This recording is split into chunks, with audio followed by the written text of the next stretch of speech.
Hello, hello, and welcome once again, brothers, sisters, neighbors, friends, citizens of the world, to the Leo and Larry Show, the place that you can go to when there's something you need to know and somewhere you want to go. And as usual, we have an amazing guest, and this guest is right from uh, right from our neighboring county, and it's Sister Miko Pickett, and she does so many numerous things. I'm just gonna. Why don't you tell us your name and your organization and how you came to come to this particular place in time with your life and what you're doing in Marion County and beyond. Okay, well, hi. First of all, thank you so much for the invitation to attend your podcast. I really, really appreciate it. My name is Miko Pickett, like you said, and I am the executive director of Pick 42 Foundation. Pick 42 Foundation is located in Mullins, which is, like you said, the neighboring county over in Marion County. And at Pick 42 Foundation, we focus on three things: food, fitness, and fun. We have several food programs. We work directly with farmers. We have 5 community gardens. We deal with food insecurity in the community. Um, However, we focus on fresh local food. So we're not a food bank, So the food that we provide, we wouldn't have any processed food. It would be all fresh food that is grown here in South Carolina. Now, that doesn't mean that it's just produce, we have fruit, we have beef, we do chicken, you know, just fresh local food. Fitness. On the fitness side of the house, we have a couple programs. We have a BAM program, which is for our seniors 55 and older, and they do social connectivity activities. Every Monday, we have Monday morning stretch right here at our office. Every Thursday, we do chair exercises for people 55 and up. And then once a month, we have these social connectivity programs.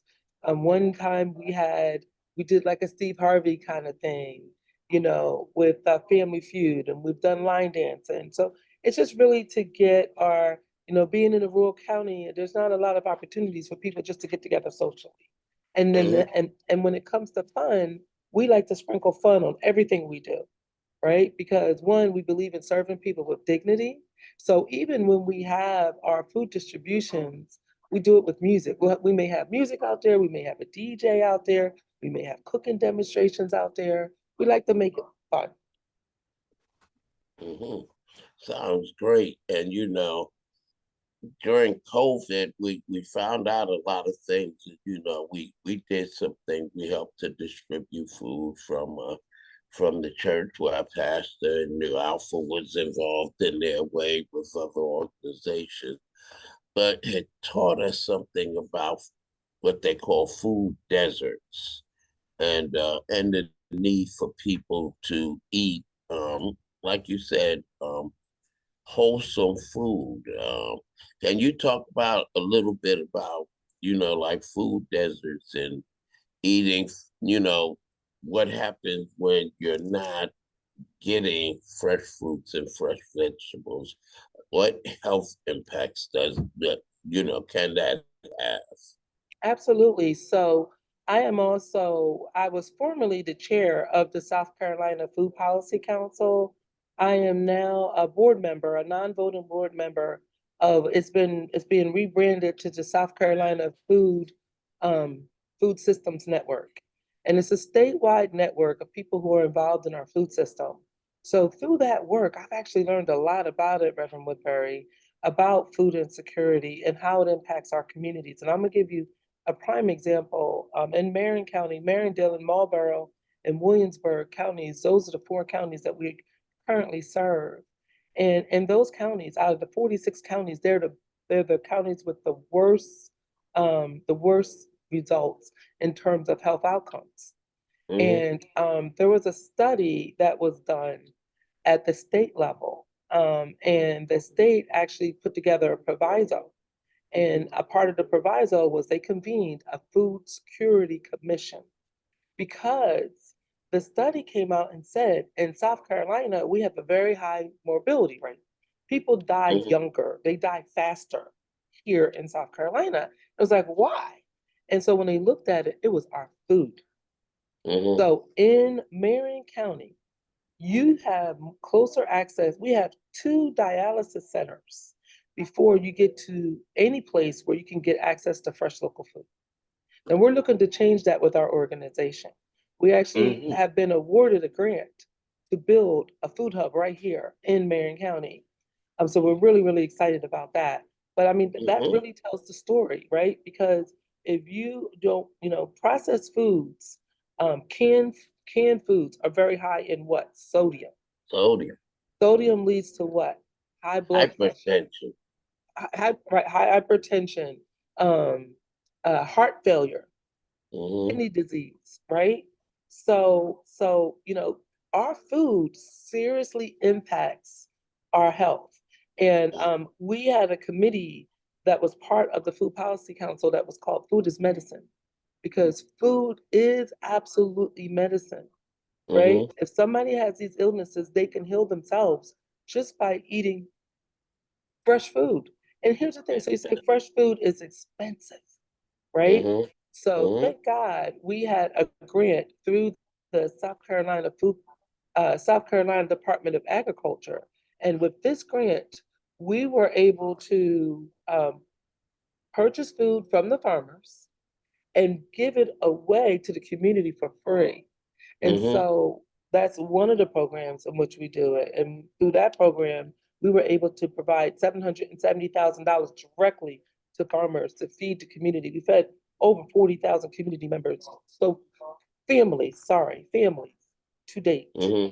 We also have our community gardens. We have 5 community gardens where we're showing people how to grow fresh local food right in their backyards, their front yards, their side yards. It don't matter. Their patios, you know, and we share food. We have weekly community garden food shares where we share our harvest with the community right in the garden.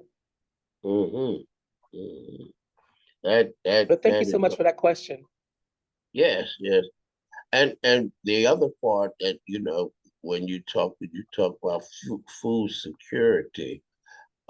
Food security also comes about because you're able to have a continuous or a sustained supply of food.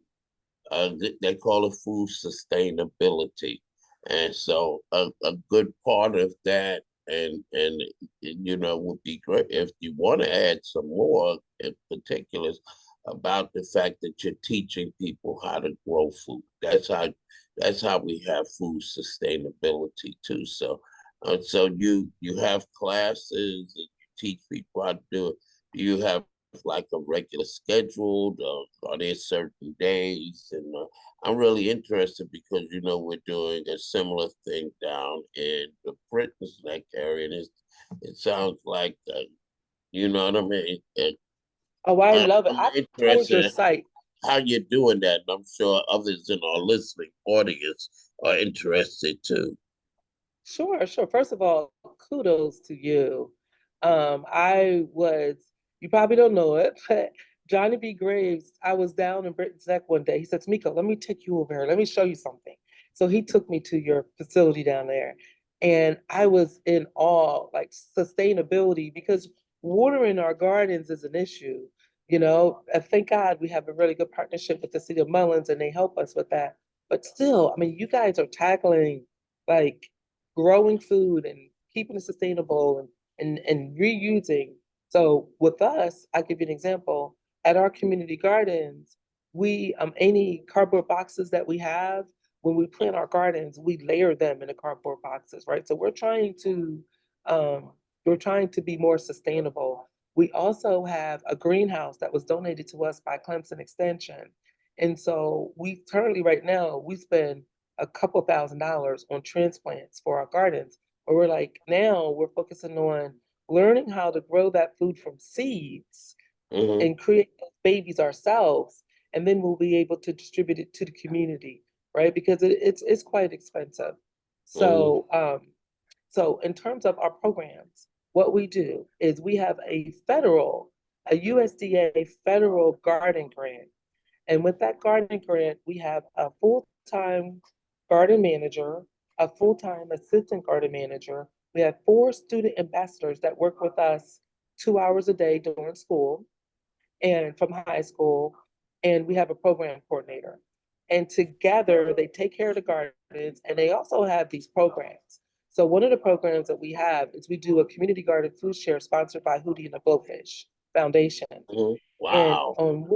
on Wednesdays, we do food share. So it depends on the season. So right now, every Wednesday, that's not a holiday, we do food shares in 2 of our gardens. Mm-hmm. And so the community comes out, we're like, look at this. What did it look like last week? Let's pick the food that's available. But our community gardens are not in fences. They're open for anybody. But what we Mm-hmm. do is we tell people just know we're sharing it. So one of the things that we're looking to do this year with this grant, because it's an August grant, is we're going to buy signs and Mm-hmm. we're going to put in the garden, this is ready for harvest. Don't touch this. Don't pick any more than 3 peppers. Like we're going to do things to tell the community how to share the food that we're growing. And Right. then we have one other garden that we don't plant anything but okra, Mm-hmm. so that's like I call it our production garden. And we have an Mm-hmm. opening right now. We do have an opening for our assistant garden manager. And I'm gonna Wow. end with this. So our minimum wage is $15 an hour. So nobody, we pay between $15 and $25 an hour to our staff. Mm-hmm. And the assistant garden manager position is a $30,000 a year salary. Wow. That's good. Thank you. Yeah. Yeah, that's good. And they're able to do good as well. And so, the important piece also is the fact that um you're helping the community, you're feeding the community, but there's also a economic development piece where Yes. where you're helping to keep the money in the community by buying food from the farmers, correct? Yes, and not just food. So we buy food from the farmers. So let's say when we buy our cows, right? We buy our cow, well, we process it right in our backyard at the local processing plant. Mm-hmm. When we need brakes, soil, hose, transplants, those kind of things, we get them from the Ace Hardware up the quarter. When we need to do copies, we work with our local copy shop, right? So we first try to source whatever we need locally. And then when Mm-hmm. we can't do it locally, that's when we go online and things like that. But our goal, our vision is to always see how we can source things locally. And can I talk Mm-hmm. about what we did with Juneteenth Mullins this last weekend for a second? Yes, absolutely. So with Juneteenth Mullins, we set that up to be a community where the community can show that they can take money and they can invest it back into themselves. So Mm-hmm. we had that event on Saturday, June 15th. It was amazing. We have a 20-member planning team that did that work. But a couple of things I want to highlight. So we raised money for Juneteenth Mullins. Part of the money we raised, $1,500, we went and we created what we call Juneteenth Bucks. So with Mm-hmm. Juneteenth Bucks, we give that money to the volunteers that are working the event to Mm-hmm. spend at the vendors. Mm-hmm. So we have vendors that are selling business stuff, food, artwork. If you volunteer with us, you get that money, you can spend it with the vendors, right? Mm-hmm. And then so now we're raising money from community, we're taking it out to Juneteenth, and we're putting it right back into the vendors that kind of seeding the shopping that's happening at that event. We also Mm-hmm. gave out a $2,000 small business grant from the money that we raised Mm-hmm. and we had a contest. And with the contest, we had a bunch of businesses that applied. The planning team scored and voted for the top 3. The top Mm-hmm. 3 were invited to Juneteenth Mullins. And at Juneteenth Mullins, we had 198 people on top of the online voting that voted for one of the two. One of the contestants unfortunately couldn't attend Juneteenth, so if you Mm-hmm. can't attend, you can't get votes. So it came Right. down to two people. Mm-hmm. And those businesses had an opportunity to spotlight their business on the Juneteenth Mullen stage and Mm-hmm. boost and the nonprofit that actually won was Boost, and they took home a check for $2,000 plus a consultation with Les Eccles, who is with the Florence Chamber of Commerce, plus a magazine spread in a local a regional magazine that will be published very soon, Mm-hmm. plus a month the co-working corner for office space so they can plan. And then we're going to continue to support and promote those businesses. Mm-hmm. So that's kind of, and I thank you for asking me that question and giving me a little bit of time to talk about the economic development and also when we do fun things, how we always are thinking about building our own community and keeping the money in the community. Yes. And I want to go back to also paying the farmers because farmers are aging Yes, and also for a lot of them the equipment is aging as well, and I'm just so overjoyed about how you're teaching people, particularly young people, because we need young people to replace these farmers. You can make a living doing it. But why don't you talk about? I mean, from a data statistical point of view, I know you know some of this, right? That the impacts on our farmers that you're addressing. absolutely. Mm-hmm. So our business is very data savvy. We're very technical. My personal background, I retired. My husband founded Pickett Foundation when we lived in Charlotte, and the bread and butter of why we came to be was to do our annual toy drive, and we were doing that at our church in Charlotte. When we moved to Mullins, we moved here in 2016, and and we were blown away by Hurricane Matthews and what happened. So then Mm-hmm. in 2020, with the pandemic, was when we got into the food business, right? Mm-hmm. And so we began having listening sessions with farmers to understand what the needs was before we received any funding to actually help the farmers. So let's talk Mm-hmm. about statistics for a second. One of the things that we found out with our farmers, and I'm saying our farmers, specifically African American farmers, right? We have 50 farmers in our network that work Mm-hmm. with us. And mostly 85% of them are socially disadvantaged women, African Americans. We have an indigenous farmer that's also in our network.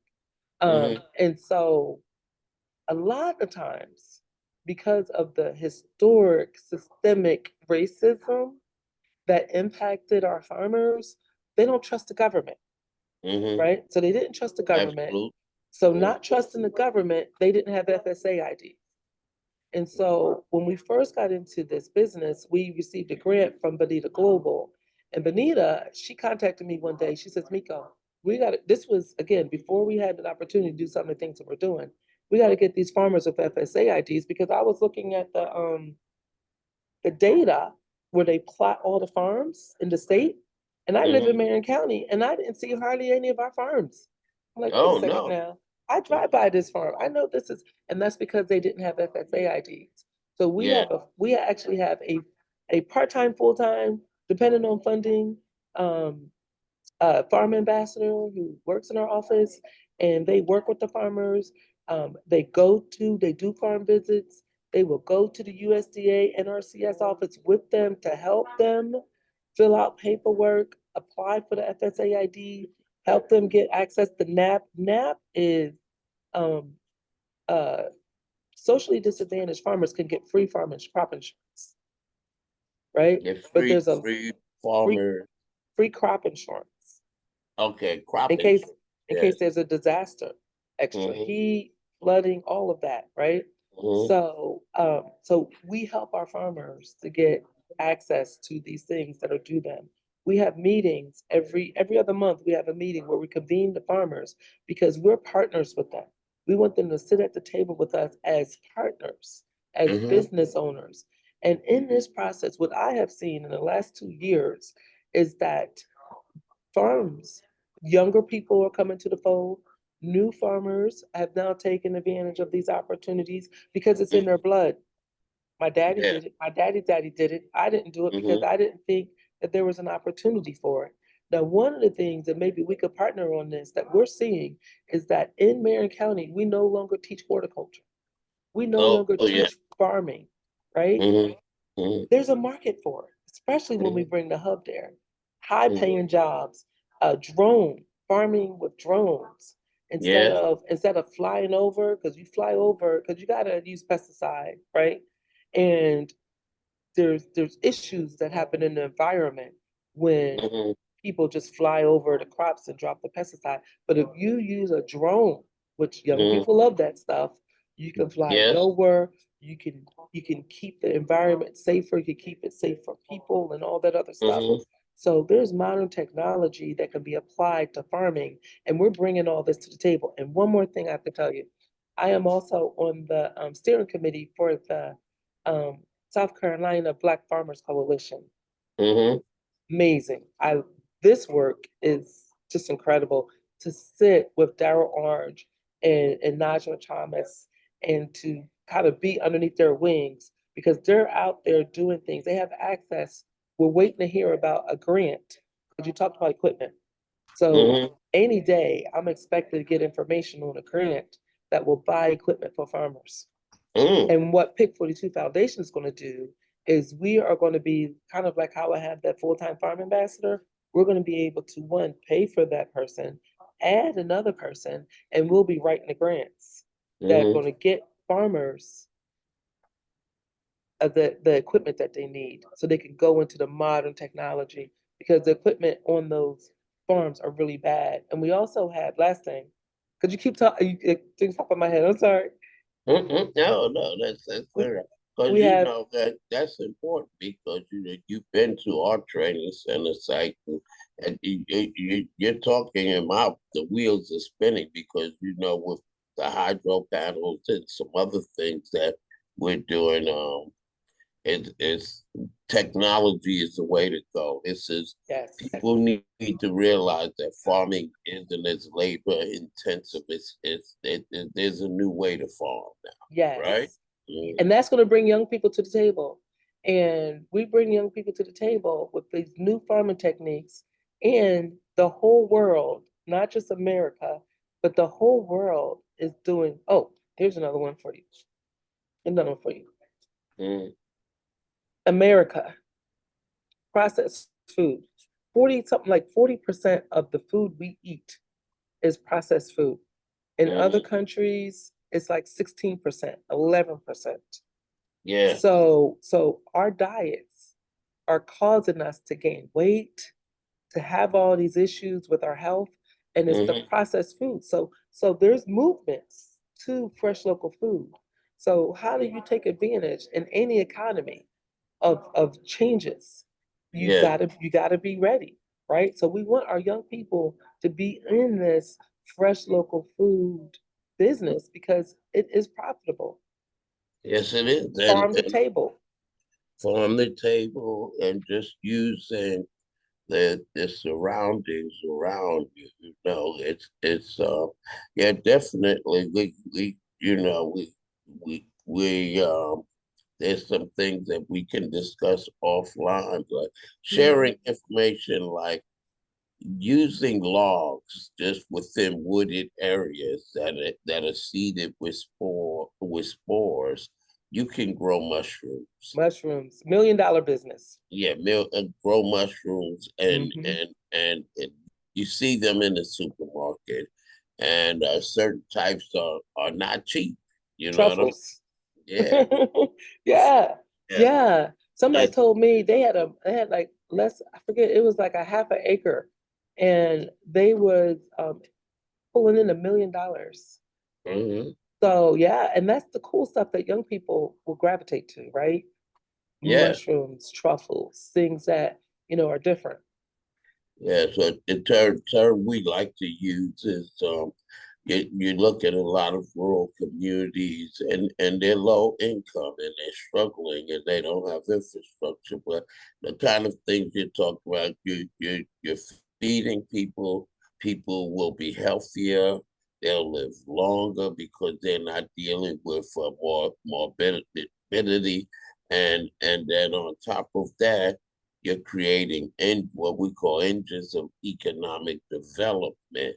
You're creating businesses in these impoverished rural communities, you Yes. know, and so it is a win-win-win so many ways Yes, for sir.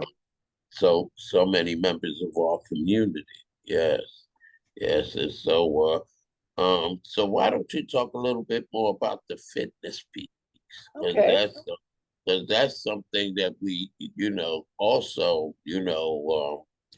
we know the food, eating the wrong food, all of those things uh, are ways that we get hypertension, high blood pressure, and diabetes, and all kinds of things like that. But even when you get off of it, you have to still stay fit. So why don't you talk about a little bit more about your seniors programs? Because it sounds like that they not only exercise, they're probably also involved in other things, correct? Absolutely. I mean, so in we have our database has over 800 volunteers. And Mm, the seniors are at the top of that database that sign up to volunteer to help us do everything from keeping the office clean to packing food I mean, there was one point where we had 200 volunteers on the street every week when we mm, had a Change SC project going. So yes, kudos to the seniors and the volunteers that helped Pick 42 Foundation. So BAM stands for Boomers Active Meetups. And let me yeah. tell you how we got it funded. Mm-hmm, A woman, her name was Geraldine Small. She called me one day because she got my name from somebody. And she said she has two trailer homes mm-hmm, that she wants to donate to us. mm-hmm. And I'm like, trailer homes? I said, we could sell them. We could sell them and fund our exercise program. And that's what we Uh-huh. did. So that's how our exercise program got funded. And we have women and men that attend these weekly exercise programs, and we have video testimonials of how it has changed just in a little bit of time, just doing simple stretches, chair exercises. It's got them moving and it's changing their health, and they Mm-hmm. feel it in their bodies. Because, like you said, in our community, in Marion County, Marion, Dillon, Marlboro, and Williamsburg counties, the poverty rate is 25 is 24% and greater, between 24 and 6%, 24 and 26%. So that means in these counties, one in every four people live below poverty, Mm-hmm. right? And so in Marion County, and I want to say big ups to Olga Rita White because she's working on it for the city of Mullins. Oh But yeah, that's a good we don't. system. She's the goat. I tell her that all the time. Mm-hmm.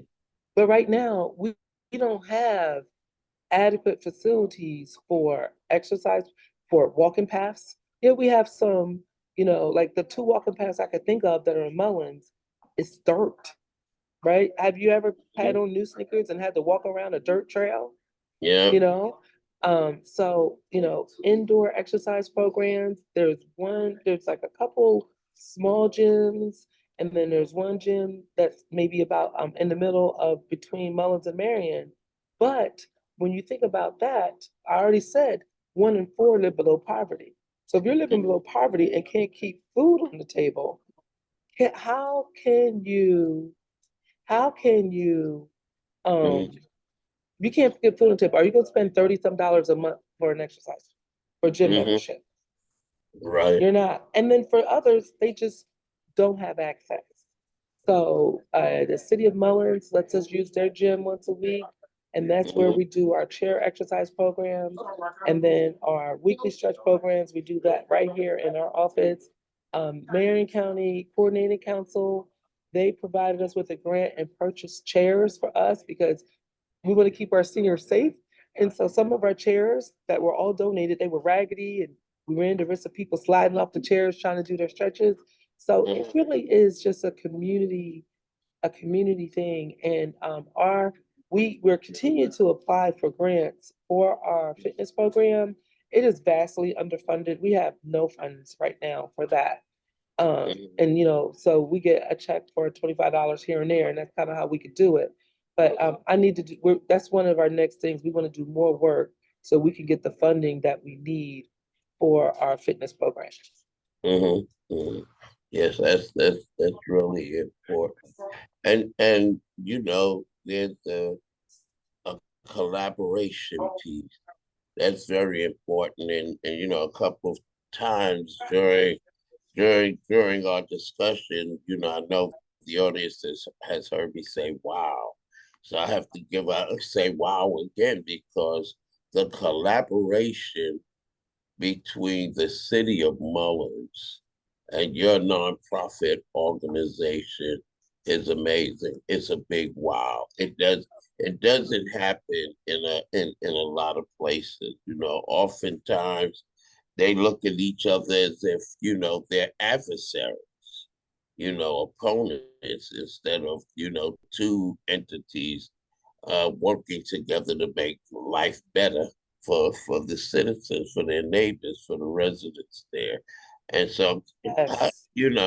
how did that come about? Because usually, you're hearing about how the city doesn't have the resources, or we're already working with this group doing that. So how were you able to crack that ice?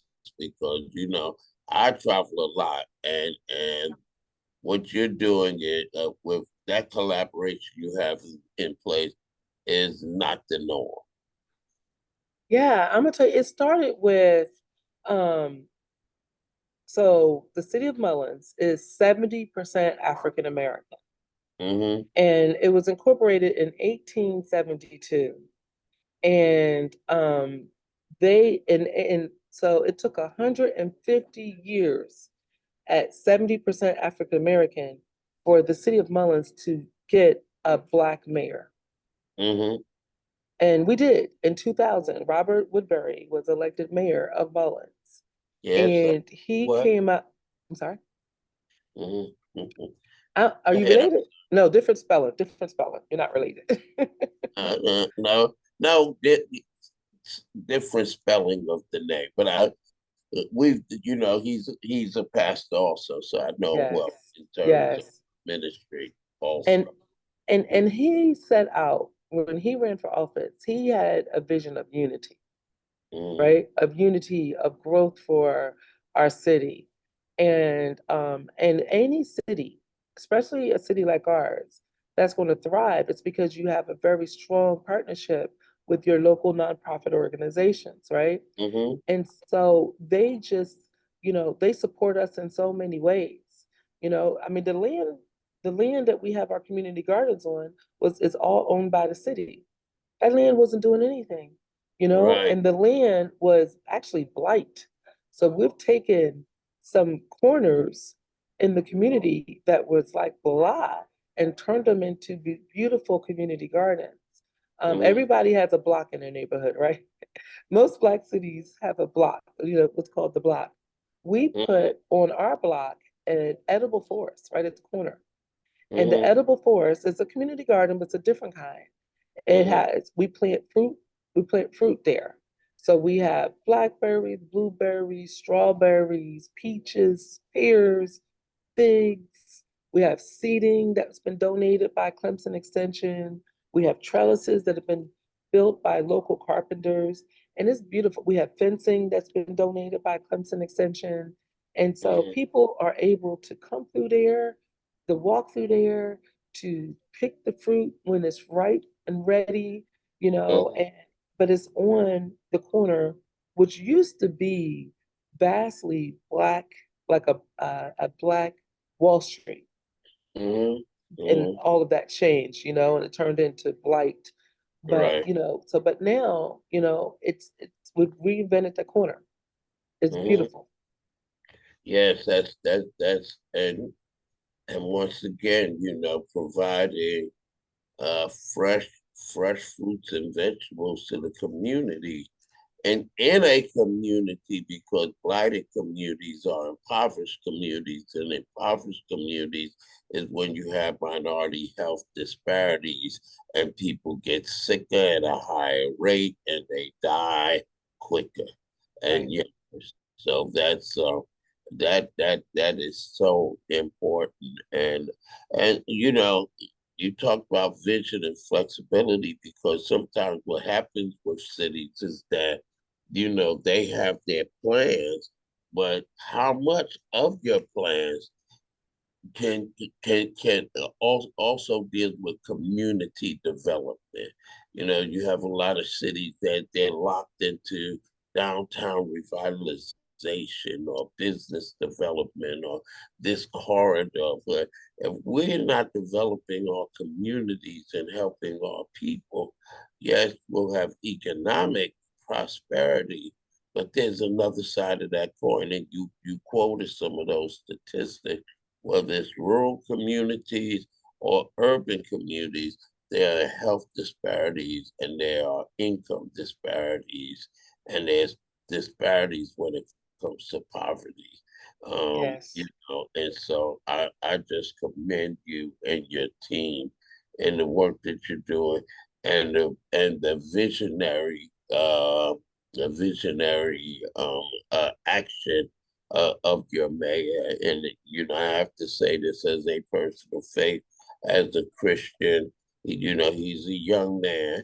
I met him many years ago, and it's so good to see our clergy and our churches engaged with Yes. helping people, you know, live a better. We have 13 churches in our network Yes, yes, that yes, distribute food with yes. us and partner with us. Yes, absolutely. Yes. Oh, I'm about to get a praise on in here.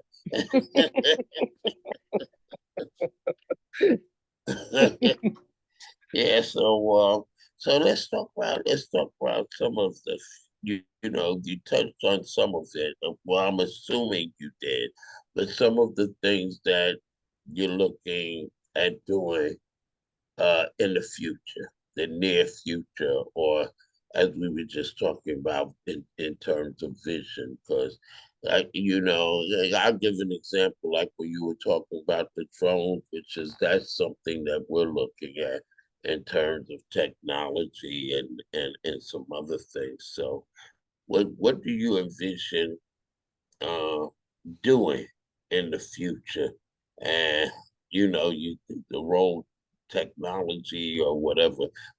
What's the next on the horizon? Awesome. Yes. So, my background is also, I talked about being I was an executive of business intelligence. I ran business intelligence data warehouse teams, right? So I'm a geek. I was a computer programmer. You know, I'm a Mm-hmm. geek. So our next move is we have been awarded the $1.1 million to build a food hub. And I talked Mm-hmm. about that earlier. So that is going to be a $1.1 million food hub. We're still doing analysis to get the total economic potential development that can come to our region. But as you know, it's going to be exponentially more than $1.1 million. So Mm-hmm. that's going to be our next big focus. Our next big focus is to build this food hub. And it's not just going to be a food hub.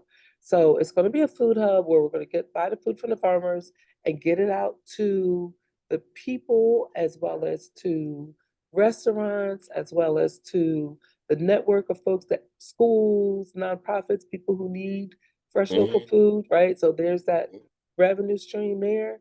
But Yeah. also we're going to have a local a fresh local food market, Mm-hmm. and where people in the community could come and they could shop for the fresh local food.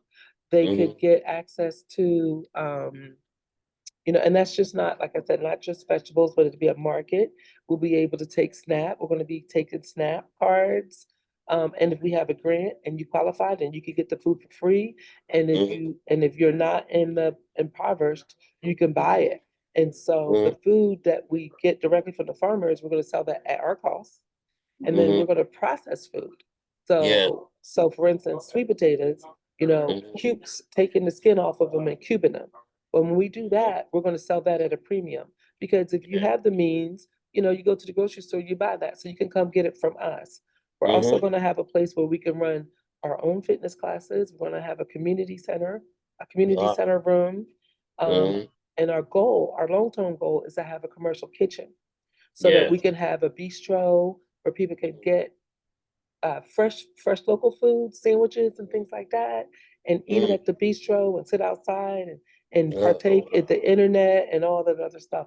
That's the vision. mm. That's where we're looking to go in the next 3 years. Wow, you were describing that. I could just see myself sitting outside of the bistro, just chilling, you know, Yes, yes, enjoying like fresh yes. food. Yes, Yeah, yeah. yes, yes. I'll share with you some of the designs later, but yeah, because we had an architect draw it up, and every time I look at it, it just warms my heart. Yes, it's wonderful. And so, yeah, so many things that do you have like regular activities or organized group when it comes to like teaching the youth in terms about food? Because you also have you also teach people how to kind of prepare the food also. Because I know we were giving out some food one time, and we had zucchini, and people wouldn't take it. They were like, "I don't know What what is it is. this? How to cook it." Yes. It was It's like it's funny. squash. Yes, yes. Yeah. It's funny that you said about zucchini because yeah, we do. And we had a chef come from Atlanta one time in our community gardens, and he was preparing a cold collard green salad. Mm-hmm. So in the garden, so you can see all the Yeah. people that are there, and they're like, you know. And so he prepared this cold collard green salad, and then everybody sampled it. It was like, this is delicious. You Mm-hmm. mean I can make collard greens without putting fat back in it? And so yeah. But in terms Yeah. of the You youth, in terms you of the gotta youth, I'm sorry. give us that recipe. I've never had a cold collard greens. Yes, We I will could, ask, I will ask Virginia to send it over to you. yeah, Absolutely. yes, please. We give away collard greens now. Yes, yes. So here's the thing, we stay in our lane, right? So Mm-hmm. whenever we're presented with an opportunity at Pick 42 Foundation, we say to ourselves, is this food, fitness, or fun? Right? Yeah.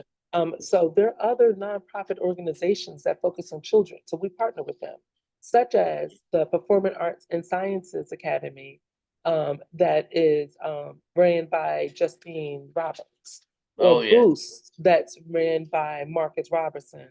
Mm-hmm. So when the daycare centers, they bring their kids to us. They come in Mm-hmm. our gardens. The adult daycare centers, they bring their older adults to our gardens, and they come over to our greenhouse and they help us, you Mm-hmm. know, but we don't run those programs. You know what I'm saying? Because there's Mm-hmm. already people that do it. All we Yeah. do is Yeah. partner, Mm-hmm. partner with them. Mm-hmm.